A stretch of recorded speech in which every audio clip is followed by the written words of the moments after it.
वाहिगुरु जी का खालसा वाहिगुरु जी की फतेह। आप सभी का हमारे इस YouTube चैनल धन धन बाबा दीप सिंह जी मैं तेरा में बहुत बहुत स्वागत है।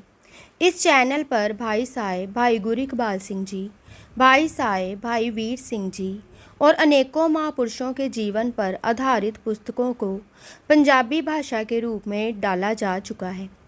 अब हम इन सभी पुस्तकों को हिंदी भाषा में डालने का एक नया प्रयास कर रहे हैं। उम्मीद करते हैं कि संगत इसका भी लाभ उठाएगी।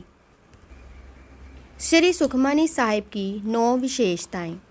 पहली विशेषता, श्री सुखमनी साहिब जी का एक पाठ श्रद्धापूर्वक करने से 24,000 श्वास सफल होते हैं। एक दिन श्री गुरु अर्जन देव जी प्रभात काल स्नान करके बेरी के नीचे बैठकर नित्य नियम में व्यस्त थे। जब नित्य नियम से निवृत्त हुए तो कुछ सिखों ने विनती की सतगुरु जी के चरणों में कि सच्चे पातशाह जी, बानी द्वारा उपदेश मिलता है कि श्वास श्वास नाम जपो, बंदगी करो, कोई भी श्वास व्यर्थ ना जाए। गुरु को वह भाता है जो श्वास श्वास नाम जपे। गुरु रामदास जी की पंक्तियाँ भी हैं, जो सास गिरास ध्याए मेरा हर हर, सो गुर सिखो गुर मन भावै। सिखों ने विनती की, सतगुरु, ये श्वास ग्रास की अवस्था एकदम नहीं मिलती, समय पश्चात मिलती है। पौड़ियाँ हैं, एतरा पत पवड़ियाँ चढ़िए होए 21। यहाँ ध्यान देने योग्य बात है, ध्यान देना। ये नहीं कि उद्यम ही नहीं करना, हम सबको उद्यम नहीं छोड़ना चाहिए। इन पौड़ियों पर चढ़ने का प्रयास करते रहना चाहिए। दिल छोड़कर नहीं बैठ जाना कि मैं तो यहाँ पहुँच ही नहीं सकता। द्वापर युग के अवतार श्री कृष्ण जी ने एक कीड़े की उदाहरण दी थी। अपने घरों में कई बार देखो, एक कीड़ा दीवार पर कितनी बार चढ़ने का प्रयास करता है, गिरता है, फिर चढ़ने का प्रयास करता है। कई बार जहाँ हाथ धोते हो वॉश बेसन अथवा कुछ अन्य ऐसे स्थानों पर जहाँ फिसलन हो, वहाँ कीड़ा चढ़ता है, गिरता है, फिर चढ़ता है, फिर गिरता है। कृष्ण जी ने कीड़े की ओर देखकर कहा था, देखो 10 बार गिरा, 15 बार गिरा, 20 बार गिरा, लेकिन 21वीं बार चढ़ने में सफल हो गया। कीड़े से ही शिक्षा ले लो, प्रयास जारी रखना, एक दिन अवश्य सफलता मिल जाएगी। एकदम नहीं अवस्था बनती।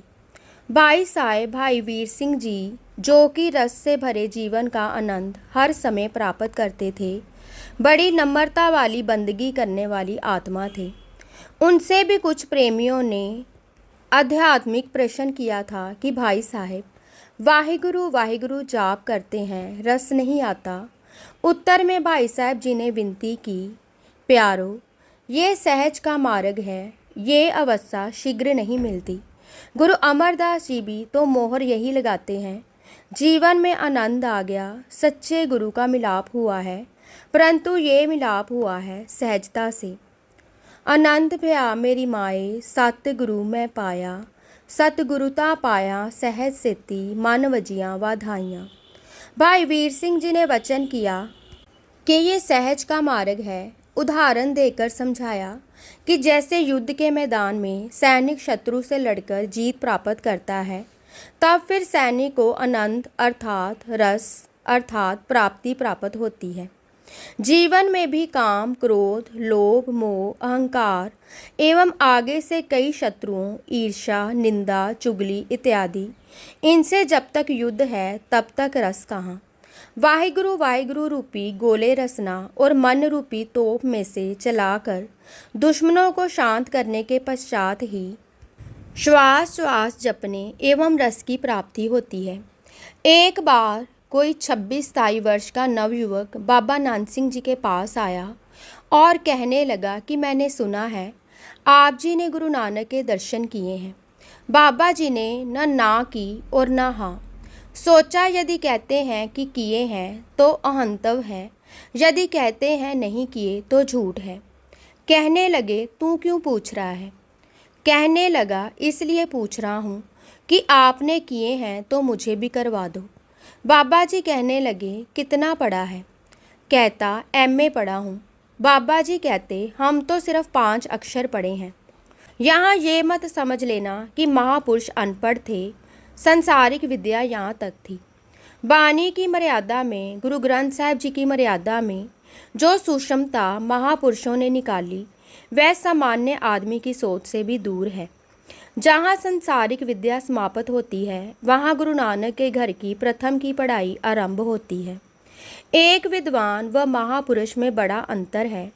बाबा जी कहते, तू एमए पढ़ा है, हम तो प्रथम भी नहीं पढ़े। तू ऐसे कर, हमें बैठे बैठे एमए करवा दे, हम तुझे गुरु नानक के दर्शन करवा देते हैं। वह नवयुवक कहने लगा, एमए बैठे बैठे कैसे हो सकती है? इसके लिए मेहनत करनी पड़ती है, शेष क्लासें उत्तीर्ण करनी पड़ती हैं, फिर एमए होती है।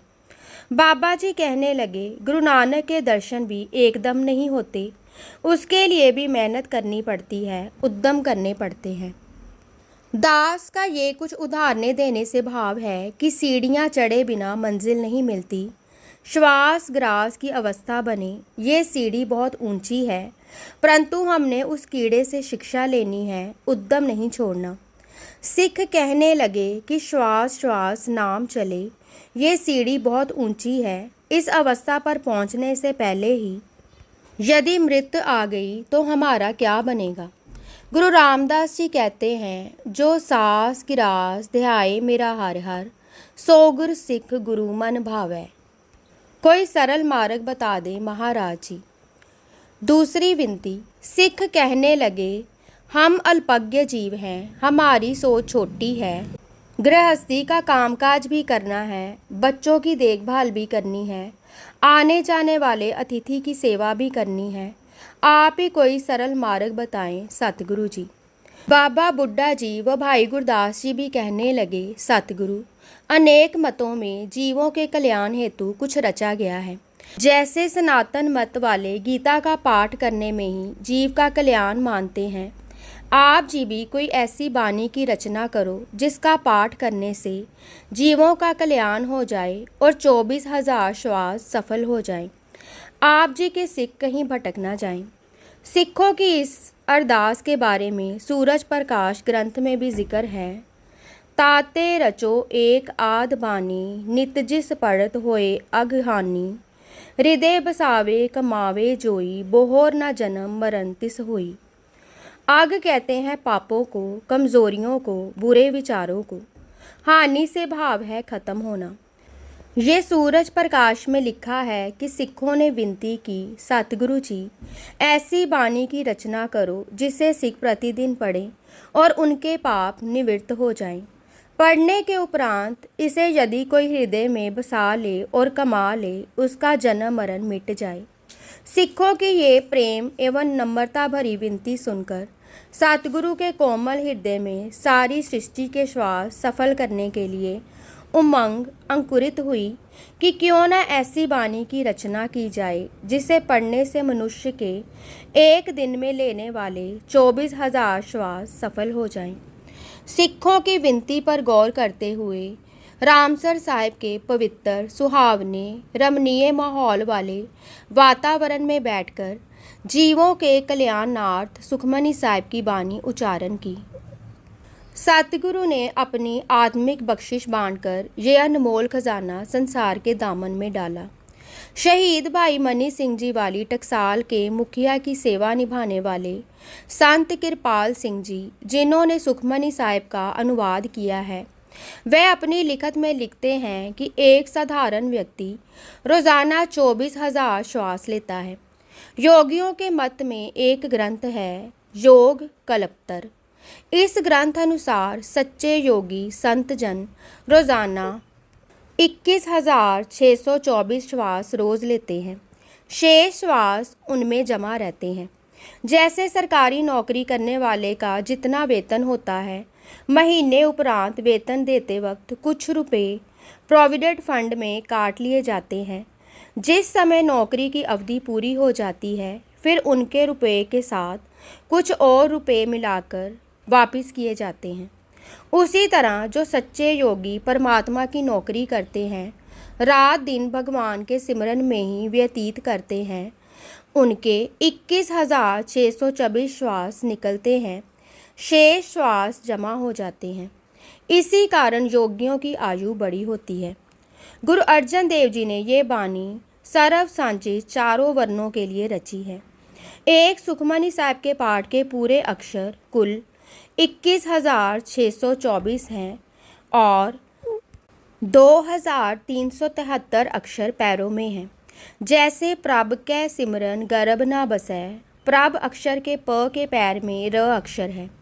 इस तरह अक्षरों का जोड़ 21,624 प्लस 2,373 इक्वल टू 23,667 बनता है। 13वीं अष्टपदी की दूसरी पौड़ी में 3 अक्षर बढ़ाए हैं। सारी पौड़ी में संत शब्द आया है, परंतु 3 पंक्तियां हैं जिनमें संतन है। संतन कै दुखन कागज्यो लवै, संतन कै दुखन सरप जोन पाई, संतन कै दुखन तृष्णा में जलै। इन तीनों पंक्तियों में संत की बजाय संतन लिखकर 3 न बढ़ाकर 23,997 जमा 3 इक्वल टू 24,000 अक्षर पूरे किए हैं। इसका भाव ये है कि चाहे योगी इस बानी को पढ़ें अथवा सामान्य गृहस्थी, सभी के ही सारे श्वास सफल होते हैं। कलयुगी जीवों के लिए भी कृपा की, योगियों के लिए भी। यदि कोई श्वास ग्रास की अवस्था पर नहीं भी पहुंचा, एक पाठ भी सुखमनी साहिब का श्रद्धा भावना से कर ले, उसके 24,000 श्वास सफल हो जाएंगे। सूरज प्रकाश में इस बारे पंक्तियां अंकित हैं। प्रात समय इक मन कर पाठ, मिटे पाप किरत जाम जो आठ, जन्म मरण तिन को कट जाई, पाठ प्रभु चरणन रहे समाई। भाव एक पाठ श्री प्रातःकाल मन लगाकर कर लो, 8 प्रहर के पाप मिट जाते हैं। ये है सुखमनी साहिब की बानी की पहली महानता, विशेषता कि सुखमनी साहिब की बानी का एक पाठ श्रद्धा पूर्वक करने से 24,000 श्वास सफल होते हैं। दास यहाँ एक बात स्पष्ट कर दे, कई जिनकी उच्च अवस्था बन जाए वे कह देते हैं कि अब हम श्वास श्वास नाम जपते हैं, अब हमें सुखमनी साहिब की बानी पढ़ने की आवश्यकता नहीं। ये तो महापुरुष जाने कि इसमें कितनी गहराई है। बड़े बड़े महापुरुष जिनकी श्वास श्वास नाम जपने की अवस्था है, उन्होंने भी सुखमनी साहिब का साथ नहीं छोड़ा। दास कुछ महापुरुषों का जिक्र कर रहा है। संत संगत सिंह जी कमालपुर वाले रोज़ाना 5 पाठ सुखमनी साहिब जी के मुख से करते थे अथवा श्रवण करते थे। संगतों से भी लाखों पाठ सुखमनी साहिब के करवाए। वह जानते थे कि इसमें खजाना है। संत उत्तम सिंह जी जिन्होंने बाल्यावस्था में सुखमनी साहिब का पाठ कंठ किया और जीवन भर अंतिम श्वासों तक नित्य नियम से सुखमनी साहिब के कई कई पाठ बड़े प्रेम व विश्वास से करते और सुनते रहते थे। संत नैचल सिंह जी यमुना नगर वाले रोज़ाना 2 पाठ सुनते थे। संत जवाहर सिंह जी मीठे टिवाने वाले रोज़ाना 2 पाठ करते थे। नूरपुर निवासी संत गुलाब सिंह जी रोज़ 2 पाठ सुनते थे। शाह जीवने वाले संत हरदर्शन सिंह जी ने रोज़ सुखमनी साहिब के पाठ करने और सुनने भी। बाबा नानक सिंह जी प्रतिदिन 5 पाठ सेवक से सुनते थे। ये नहीं कि इन महापुरुषों के अन्य नित्य नियम नहीं थे अथवा श्वास श्वास नाम नहीं थे जपते, परंतु सब कुछ होने के बावजूद भी सुखमनी साहिब का साथ नहीं छोड़ा। संत ज्ञानी गुरबचन सिंह जी खालसा भिंडरा वाले श्वास श्वास की उच्चावस्था के स्वामी थे, पर रोज़ 5 ग्रंथि का नित्यनेम करते थे। सुखमनी साहिब का नियम उन्होंने भी नहीं छोड़ा। कई बार यात्रा में ही होना, सेवकों ने सो जाना, पर आप सुखमनी साहिब का पाठ करके विश्राम में होते थे। संत हीरा सिंह शाहपुर वाले सारा जीवन सुखमनी साहिब का नियम नहीं छोड़ा। और भी असंख्य संत महापुरुष होंगे जिन्होंने सिमरन बंदगी होने के बावजूद भी सुखमनी साहिब का साथ नहीं छोड़ा। हमने बड़ी प्यारी ये शिक्षा ज़रूर लेनी है कि श्वास श्वास अवस्था नहीं बनी। सुखमनी साहिब जी का श्रद्धा से पाठ करो, 8 प्रहर के 24,000 श्वास सफल हो जाएंगे। श्वास श्वास अवस्था बन भी गई तो भी सुखमनी साहिब का साथ नहीं छोड़ना। ये पहली विशेषता है कि एक पाठ श्री सुखमनी साहिब का करने से हमारे दिन रात के 24,000 श्वास सफल हो जाते हैं। वाहिगुरु जी का खालसा, वाहिगुरु जी की फतेह।